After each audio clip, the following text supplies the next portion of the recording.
Estamos de volta com o Band Entrevista, hoje conversando sobre a atuação dos hackers. Nosso entrevistado é o especialista em segurança pública e privada, Leonardo Santana.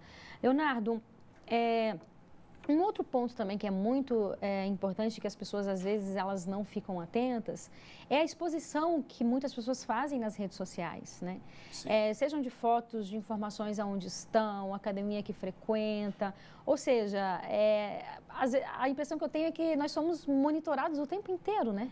E esse monitoramento, Renata, em diversos instantes, ele é permitido por nós mesmos. Se nós fizermos agora uma pergunta para quem nos assiste no seguinte sentido: você já clicou no sim quando algum site que você entrou lhe perguntou onde você estava, qual era a sua localização? Você autorizou que esse site soubesse? Então, nesse instante, a gente vai além do que você comentou. Sai do campo das fotos, sai do campo das informações, eu começo a analisar quais são os seus hábitos sociais, quais são os seus hábitos econômicos. E dependendo do local onde você esteja, é possível desenhar o seu perfil. E se aquela informação for compartilhada com alguém, né, que deseja promover o mal, então aquela pessoa já sabe, já começa a poder escolher quem são os principais alvos para esse tipo de crime.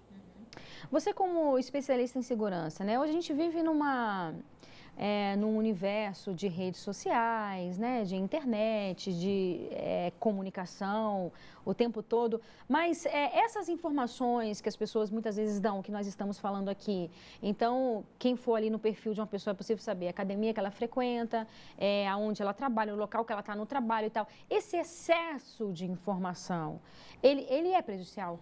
Em diversos momentos, quando não são adotados cuidados preventivos, eles passam a ser prejudiciais, porque aquelas informações, elas têm um destino não sabido. Então, recentemente, nós falamos sobre o tal estelionato sentimental. Então, quando eu tenho muitas informações sobre uma pessoa, eu consigo acessar, eu consigo modelar qual é a maneira mais efetiva para poder buscar as emoções daquela pessoa e começar a coagi-la emocionalmente, mesmo que seja por intermédio de um relacionamento, e a partir desse instante eu começo a obter, né, uma série de benefícios. Então, a nossa exposição, ela tem ido além do que a gente, em alguns momentos, imagina, e o que a gente também precisa prestar atenção.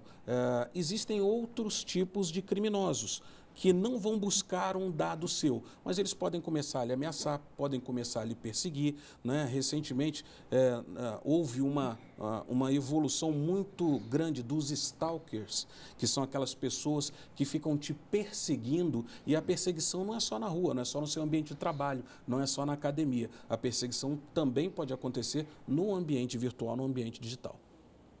O que fazer, então, diante disso? Quais os cuidados que as pessoas devem ter? As precauções que as pessoas devem ter para evitar esse tipo de transtorno? Em primeiro momento, nas redes sociais, você saber quem ingressa nessas redes, você autorizar quem ingresse nessas redes. A partir do instante que você deseja ser uma pessoa pública, a mesma coisa. Você tem que adotar um comportamento de verificação. Se você for acessar uma rede Wi-Fi externa, tome muito cuidado com os dados que lhe pedem para que você também não se exponha excessivamente. No ambiente de trabalho, existem alguns comportamentos importantes, como, por exemplo, deixar o seu computador aberto sem que ele tenha uma senha, né? Você permitir que a sua rede privada, ela também possa estar transitando, trafegando em uma rede que você utilizaria apenas para o seu trabalho. Então, todos esses dados, eles são dados preventivos. A gente costuma dizer que tudo isso está perpetuamente conectado com um mundo que é considerado como um mundo virtual, mas é um mundo que você também não conhece. Existe uma camada... submundo, né? É um submundo. Existe esse submundo que ele carece desse comportamento preventivo para que você se defenda.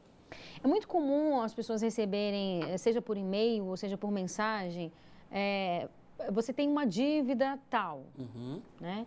Às vezes você é uma loja que você nunca fez compra, então fica fácil você saber que não existe aquela dívida. Mas às vezes também você é cliente daquela loja e tal, e aí clique aqui para saber. Em geral, esse tipo de e-mail, ele é enviado por hackers e dessa forma você clicando, enfim, é possível eles terem acesso também ao seu computador, ao seu celular? Sim, então você tocou num ponto fundamental. A gente está falando de crimes virtuais que vêm a partir do phishing, que a gente chama, né? Então, uma mensagem muito bem desenhada, muito bem feita, né? E naquele instante, esse nome ele vem do inglês, que é do phishing, que é pescar, ou seja, eu te coloco uma informação muito bem feita, que parece ser verdadeira e consigo, através daquele clique, pescar uma entrada no seu computador, uma entrada no seu aparelho de celular. E é nesse instante que a gente tem visto, inclusive, uma mudança de comportamento das próprias lojas. Hoje é comum a gente entrar em algumas lojas e a loja ter lá uma placa grande dizendo que não te manda e-mail, que não te manda mensagem, mas a gente tem também o outro lado. O que fazer quando você tem, por exemplo, uma mensagem que vem escrito ali com a logomarca do Serasa? O que fazer quando você entra em um site e você às vezes não reconhece aquele site como um site maléfico, que o pessoal coloca ali, faz igualzinho, né? Eles duplicam aquele site e colocam ali algumas informações. Então, esses cuidados, eles precisam realmente ser tomados para que você consiga ter um sistema de proteção adequado ao seu dia a dia, aos seus dados particulares, à sua vida pessoal. Então, ou seja, não acessar, não responder, deletar esse tipo de e-mail. Deleta essas mensagens, não acessa, não responda. E se for o caso, você visualiza a mensagem. Se tiver alguma dúvida, entre no site verdadeiro e faça um contato telefônico, por exemplo. E aí você tem como fazer essa segunda verificação.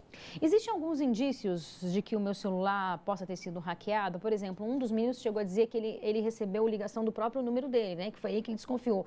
Existem alguns indícios nesse sentido? Sim, existem indícios.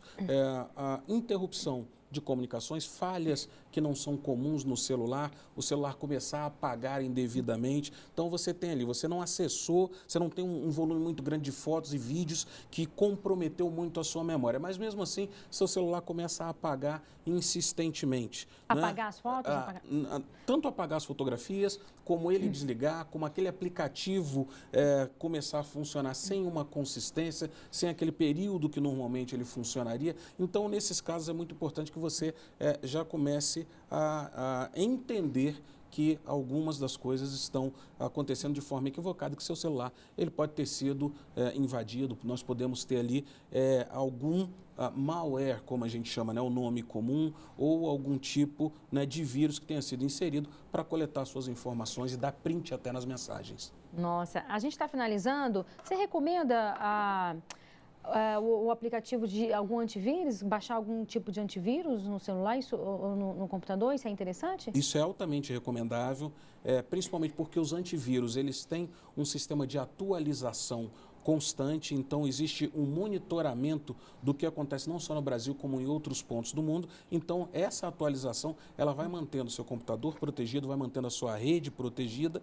e nós temos inclusive outros mecanismos, como o que a gente chama de VPN, né? Que é Virtual Protected Network, ou seja, você tem uma rede particular, uma rede blindada que você consegue fazer a sua navegação, e a gente indica isso principalmente para pequenos comerciantes. Adquira uma VPN, é bem tranquilo, é bem barato, não é alguma coisa assim que vai te onerar muito. 10, 15 reais você consegue fazer essa aquisição e você consegue fazer uma transição de dados extremamente tranquila e protegida.